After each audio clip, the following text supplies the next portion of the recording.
So we continue with Kosher Kitchen, and the big topic that we almost finished. We didn't finish, but it was chapter 3, and the topic was pare food in meat or dairy pots, and we were discussing all of these variations. Are you allowed to eat with like if you cooked pare food? Again, we're going to go to the summary. Again, we're talking about ben yamo utensil. Ben yamo, we said that it was used in the last 24 hours. If it's past the 24 hours, we're not discussing. That's a more lenient case. So, and we're talking about this, what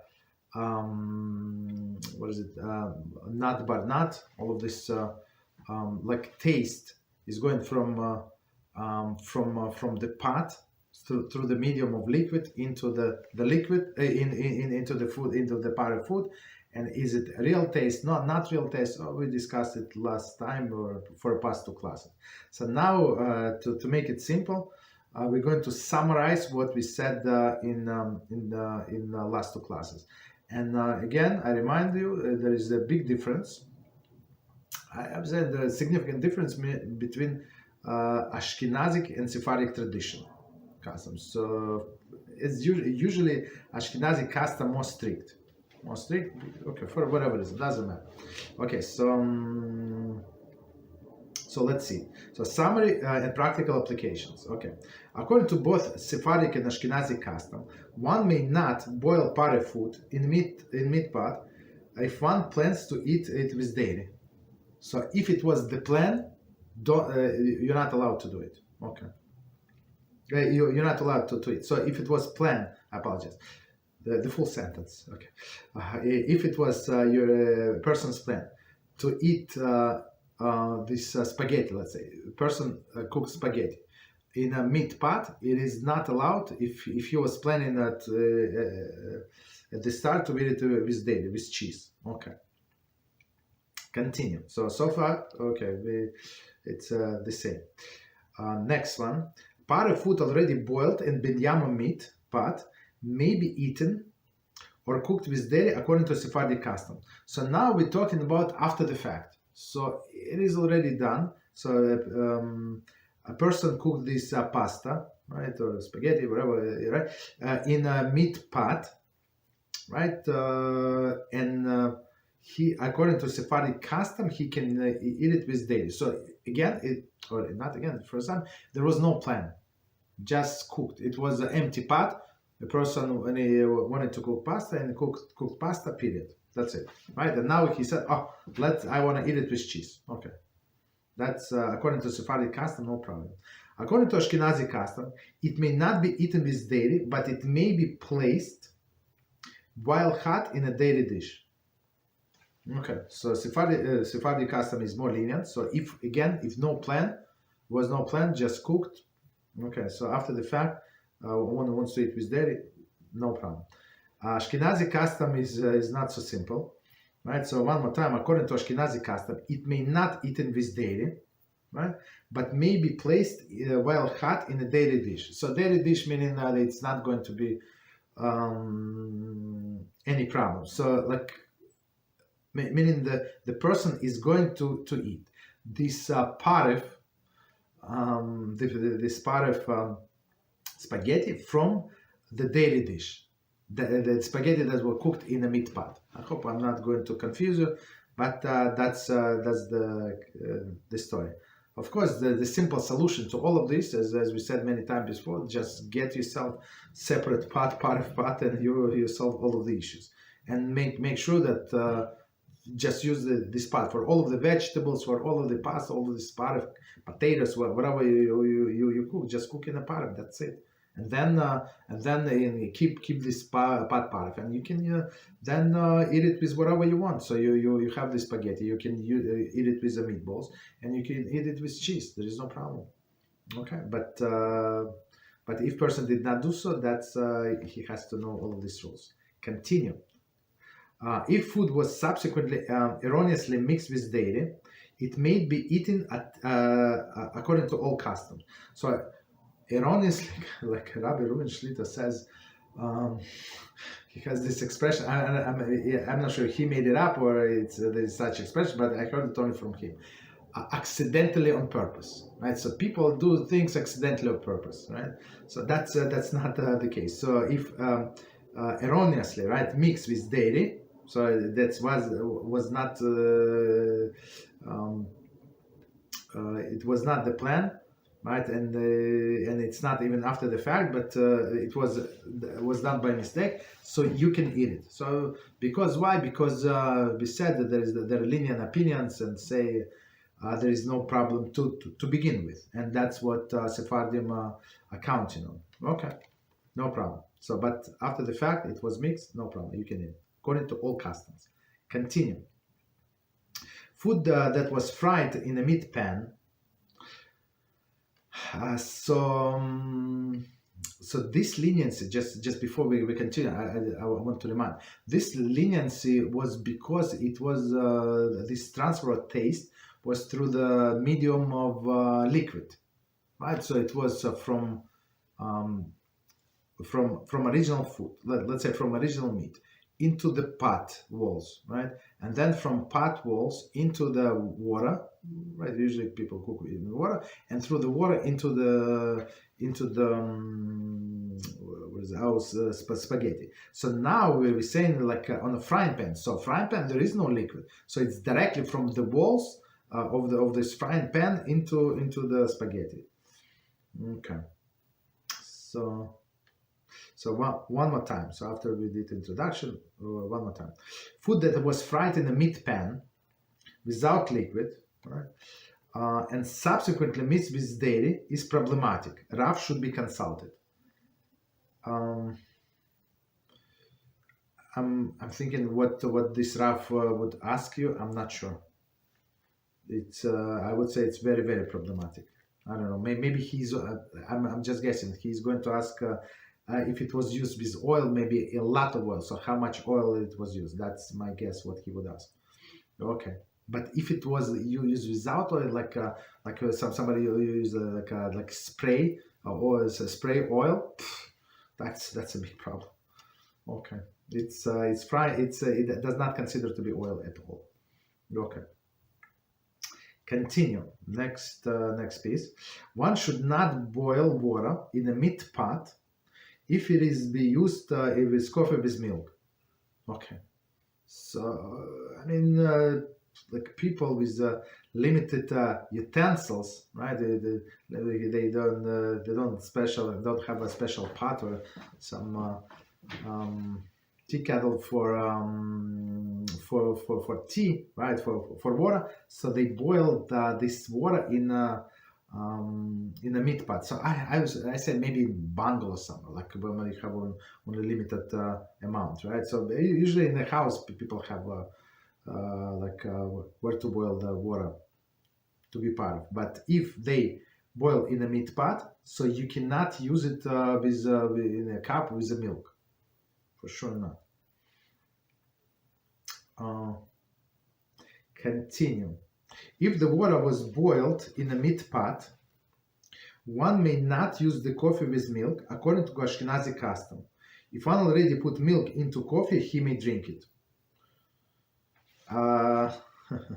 So let's read one more time from the beginning, and we're going to explain. So that's a big leniency, of course. One should not boil water in a meat pot if it is to be used with the coffee and milk. So that's like exactly the same as we said before. So don't plan on doing so lechatchila, like to begin with. If the water was boiled in a meat pot, one may not use it for coffee with milk. Period. Right. So that's if it was your intention. According to Ashkenazi custom. Okay.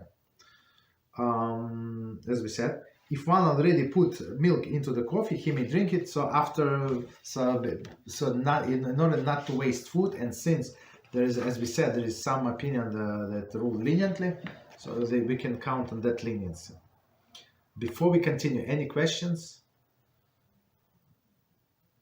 Okay, so I want to ask you a favor. So if somebody have a question, please interrupt me, because these points they will be switching topics. So if you have a question, please interrupt me in the middle. So so we can explain.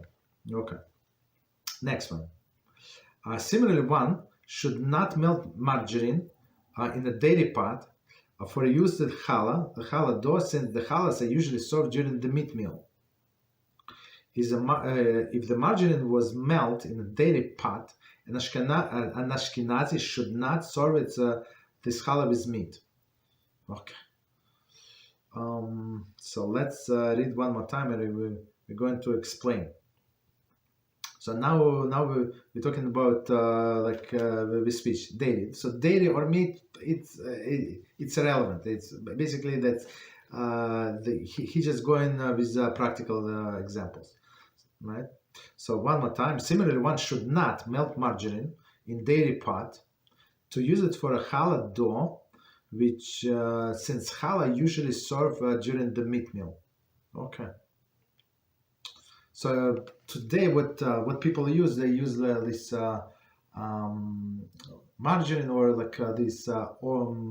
It's not butter, but it's made from oil, right? So that's like from vegetable oils. So I mean, I find it very, very tasty, even better than butter, and I think it's less cholesterol and stuff like that. And it's part of 100%. So that's what we use for challahs. Right, but margarine is also a part of it. If margarine was melted in a dairy pot, an Ashkenazi should not serve with challah with meat, right? Because usually you eat challah with like challah or bread, doesn't matter, for a meal. And usually during the meal you have meat.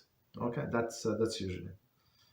And we have a tradition. I think we're going to say later on, but we have a tradition not to make dairy bread, never ever, unless there is some exception. If it's like a unique form, it's like very small that you can finish like maybe rolls, like very, very distinctive. So somebody nobody would ever make a mistake. So that's a different story. But otherwise, tradition is not to make dairy challahs. So even though if you go to on internet and you search for recipe of the bread, so many breads and cakes they use milk for sure. So we have to find some other ways. Use kosher recipes. I mean, with milk is also kosher, but part of recipes. Continue. Foods prepared in dairy pot may be served during the course of the meat meal, provided they are not actually eaten with meat. So let's try to understand. Foods prepared in a dairy pot. May be served during the course of the meat meal, provided they are not actually eaten with meat.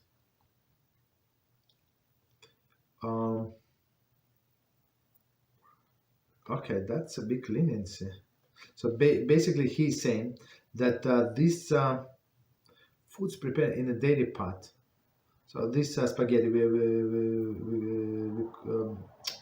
used cook this spaghetti in a dairy pot, may be served during the course of the meat meal, provided they are not actually eaten with meat. Okay, so it's a big leniency, as we said. Next one. One should not place a hot pot of food on a cold meat plate, or the reverse, if it is to be eaten with dairy. If it was done, it may be eaten with dairy. So after the fact. So one more time. One should not place hot pot of food on a cold meat plate, or the reverse, meaning hot meat plate or pan, right, and cold pot of food, if it be eaten with dairy. So because the taste can transfer from one another, but it's, as we said, there is difference of the opinion. So initially one should not do it, because one is hot and one is cold. But after the fact, so if it's done, one can eat it. Okay. One should not initially boil pot of food in a meat pot with intention to be placed on a dairy dish while hot. If it was boiled already, it may be placed on a dairy dish. Okay, so one more time we're going to explain. One should not initially boil pare food in a meat pot with intention of placing on a dairy dish while hot. I'm not sure why somebody would plan that, but okay. So a person cooked pare food, for sure, this spaghetti, right, in a meat pot, and he is planning, maybe the only dish plate is available is the only dish is available is a dairy one. Okay, all of them are dairy. I don't know. That's my only explanation, right? So I should not do it initially. If it is boiled already, right, and that's the only, I'm just saying, and that's the only plate is available, yeah, it's maybe eaten on a dairy dish. Next one. One should not boil water for tea in a meat pot if the tea to be served in a dairy cup. So even in a dairy cup, again, so we looking at situations initially don't use hot cup or and cold milk, or hot milk and cold cup, right? So because of the transfer of the taste. Okay, initially, if the water, here we're talking about water, if the water was boiled already, it may be used in a dairy cup. So after the fact, so water boiled in a meat pot and used in a dairy pot, in a dairy cup, we're not talking about milk. Okay, that's why it's much more lenient. Okay, so continue. One may not mix onions or any other davar harif fried in a dairy pan. So the davar harif, just to remind, we said this all of the sharp foods, onions and garlic and others, right? Because they transfer the taste better than others, right? Faster. So one more time. One may not mix onions or any other davar harif fried in a dairy pan, chopped with a dairy chopper, or cut with a dairy knife, right? With the chopper, with the chopped liver or other meat, even if the pan, chopper, or a knife were not binyamo, right? So if the onions were mixed with the chopped liver, etc., Rav should be consulted. So it's not so simple. So here we say in all of the other cases, author remind us like several times, and of course we're not talking about. Of course we're talking about ben yama utensils. Ben yama meaning that were used in the past 24 hours. About non ben yama we're not talking about. But then we said there is an exception. With all of the sharp foods, it's not even they're going to transfer taste even through non ben yama, meaning maybe you use this knife a week ago or something, right? Or chopper, this chopper, right? All of the other utensils that you use with dairy, right?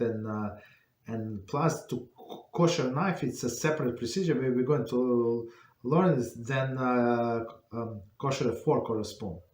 Okay, precisely because of that. So if somebody, he chopped onion with this dairy knife or some chopper, the dairy chopper, so they have to, and he already mixed it, right? So it's after the fact. So before they said don't do it, but after the fact he combined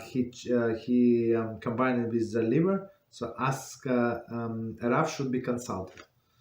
Okay, it's a difficult situation. Okay, so I'm not sure like how much it cost, and like you have to find Rav and explain the whole situation. Okay, continue. Next one. Para food cooked in non-binyano meat pot may be eaten with dairy. However, one should not use even non-binyamo pot if another pot is available. So now it's not leniency. It's to begin with. I mean, no, no, it's not. It's not true. So if you have if you want to use this, you eat this spaghetti with with the meatballs. So try to cook the spaghetti in the meat pot. That's it, right? But we're talking about even non-binyama utensil. So non-binyama meaning it was not used for more than 24 hours, right? So food, one more time, food cooked in non-binyama meat pot may be eaten with daily. So you cooked your spaghetti, you can eat it with daily. However, one should not use even a non-binyama pot if another pot is available. So I would say that this last sentence just try to teach us structure, like have one approach to all of these situations. So it would be easy to remember. You're not going to make mistakes. So don't use, even though like it is allowed because it's was not used for 24 hours. Try not to do it anyway.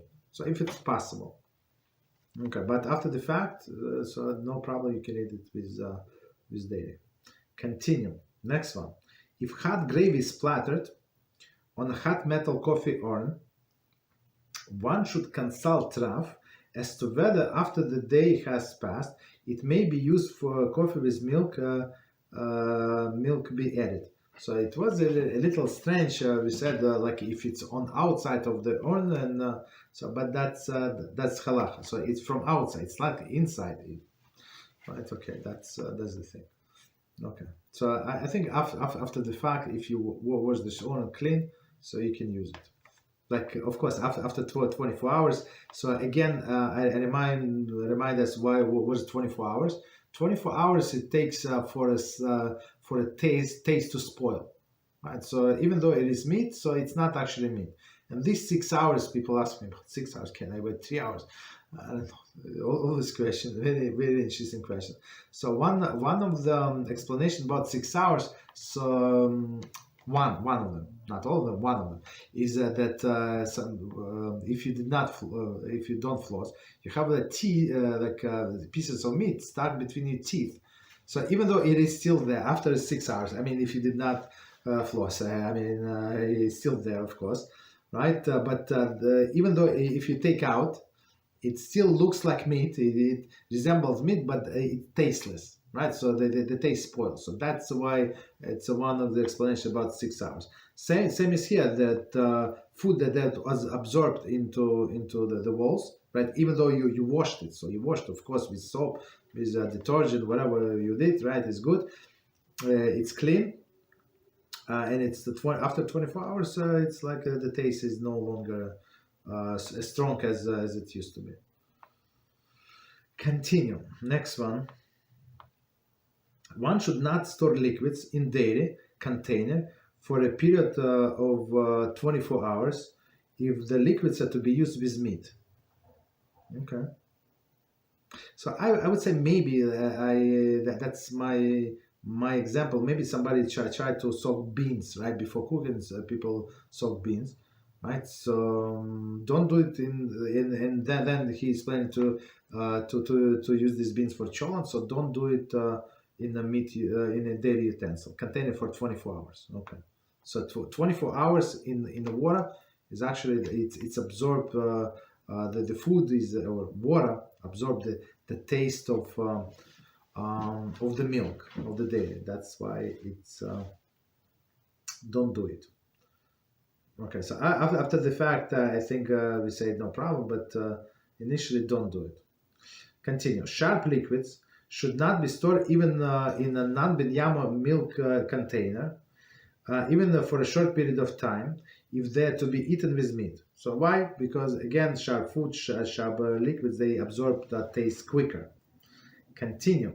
One should not store meat or dairy liquids in a pot of container for 24 hours if he plans to retain those containers for part of use. One more time. One should not store meat or dairy liquids in a pot of container for 24. I think we're talking about even cold, right? If he plans to retain this container for part of use. Okay. So it's proper, as we said, to have a separate pot of set. Okay. Continue. Many are scrupulous and refrain from using pot of utensil for cold meat or the dairy foods. That's many. I think most of the people abide by this halacha. Although it is halachically permissible to use paraf utensil for cold meat and dairy foods, so cold utensil, cold food, right?